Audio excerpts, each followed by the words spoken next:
I'm not very religious, but I can read the writing on the wall. It kind of feels like maybe you're going to see some people who are kind of in the middle of the conservative bell curve start to look at a religion that they had once abandoned and realize, like, oh, oh, maybe this is the part where we're seen through a glass darkly.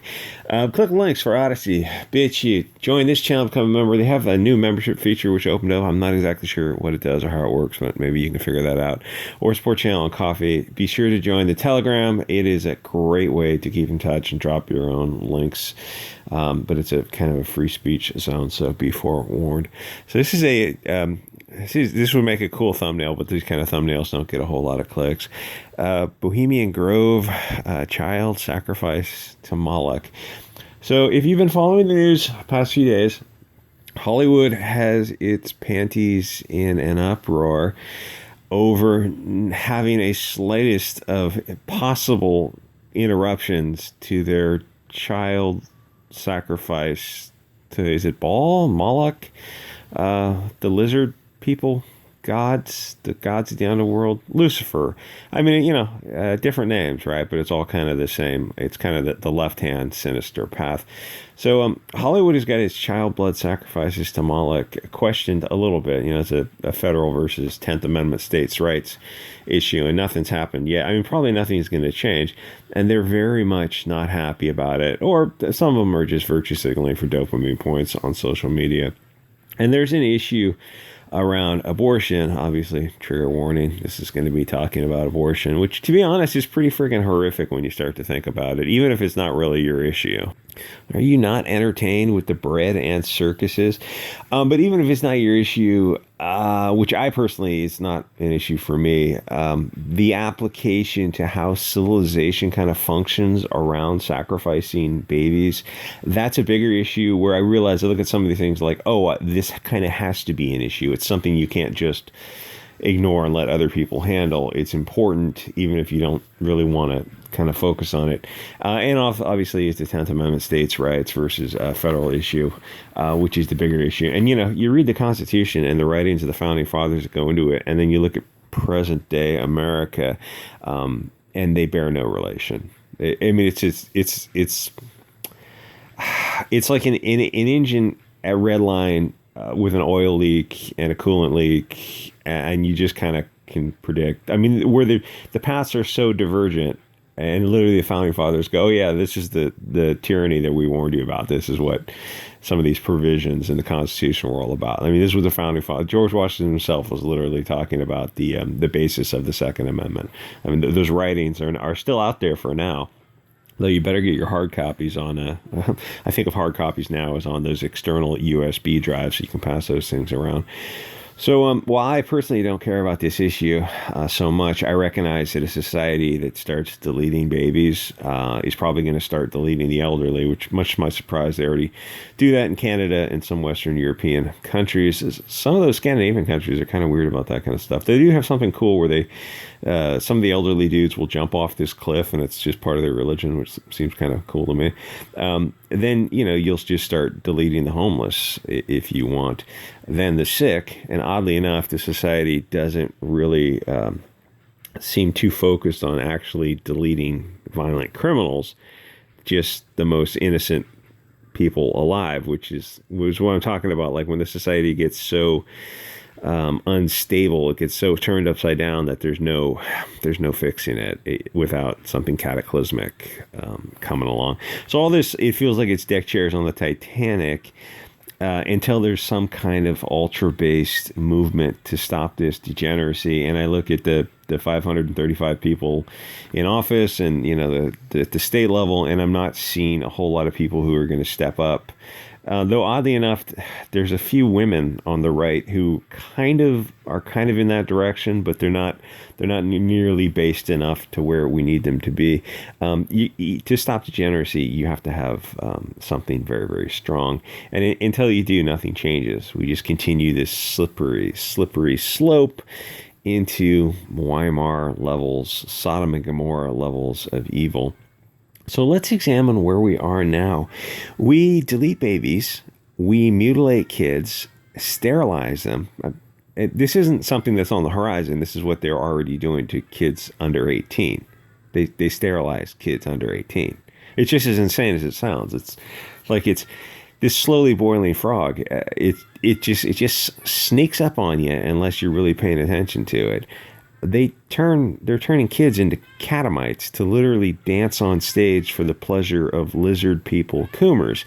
This is celebrated by these same lizard people in the media and social media. So this feels like a spiritual sickness of a group of people who are without a core identity. And you've had, since post-war, 70, 80 years of cultural Marxism just brainwashing people. It's generational propaganda to where you get people who wake up and they put on the They Live glasses, and it's shocking to see. Just to in your mind's eye, go back and imagine like 1955 America, and now look at like present day America, and you're like, holy shit, this is biblical evil. It's evil to such an extent it makes you look at religion, the New Testament, in a different way. Like, oh, maybe it's not so silly after all. Maybe there's some validity to this as more than just a guidance kind of thing. So you got people on the left who don't have this core identity. On the right, we do, because you've got right-wing Christians, Christian nationalists, pagan ethno-nationalists. It forms a core identity and is very effective in fighting globalist filth and perversion. But the useful idiots on the left don't have that core. So they fall for globalism and every liberal fad that pops up. Right now, it's the BLT thing. It's been popular for like 10 years, I think. It kind of 2015 is where I think that's when it came across my radar. Thing is, they have no tribe to tell them, no, that's wrong. This behavior doesn't help the tribe.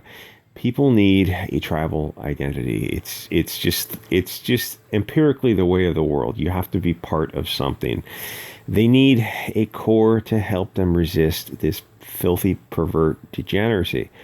You'll feel more confident in your views when you've got a tribe of your own, of like-minded people, which is what stuff like Gab and Telegram are awesome for. It lets you find your tribe.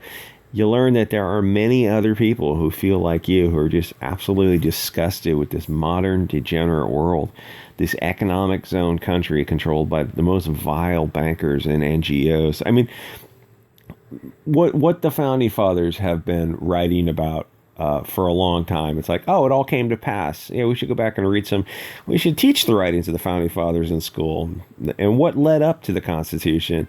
Anyway, so I suspect that these the plot twist, a very curated writings of the Founding Fathers. Yeah, you should study the history of slavery. That's a good idea. Let's study all of it. Anyway, so I suspect that these people on the left clamoring for abortions are actually in league with the devil himself, or probably herself, and need to create life and sacrifice it to Moloch, which, like I said, is deck chairs on the Titanic, because I don't think there is any living with these people. The nation would be better at this point splitting into separate identity zones for different people. One side aborts babies and has drag kid catamites, and openly Soros-appointed district attorneys who have gang fights are called mutual combat.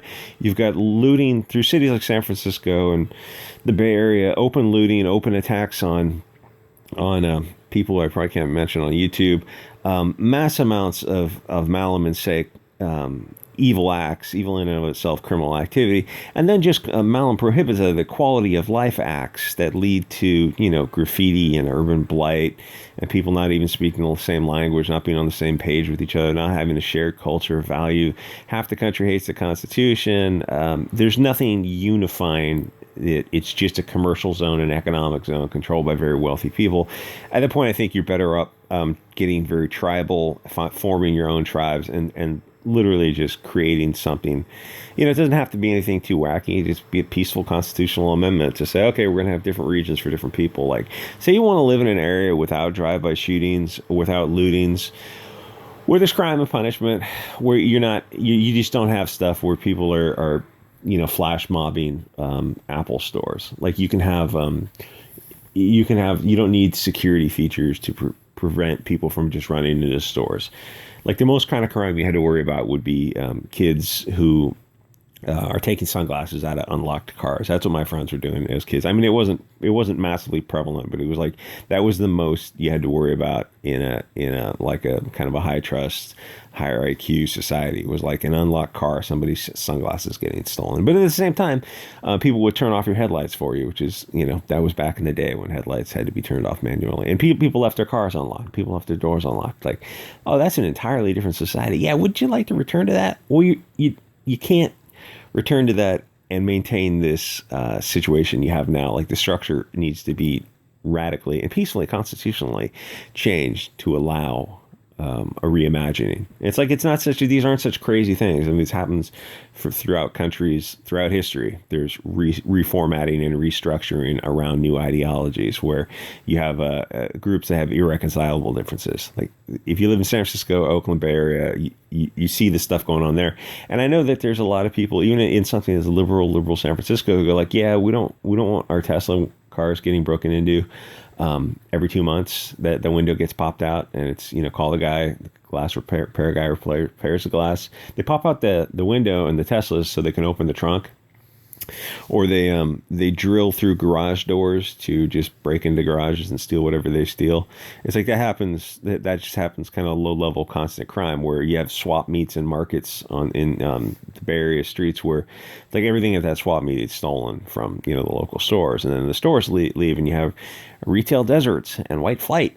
Except if it's the reverse, it's called gentrification. It's like, well, yeah, I need to kind of carry that white flight concept a bit further to, like, de facto and de jure creating, like, safe areas with borders within the United States. You know where I'm going with that. Anyway, like, comment, subscribe, support my vitally important work on Coffee with a small donation, and I will see you guys all on Telegram, Gab, Bit Chute, and Odyssey.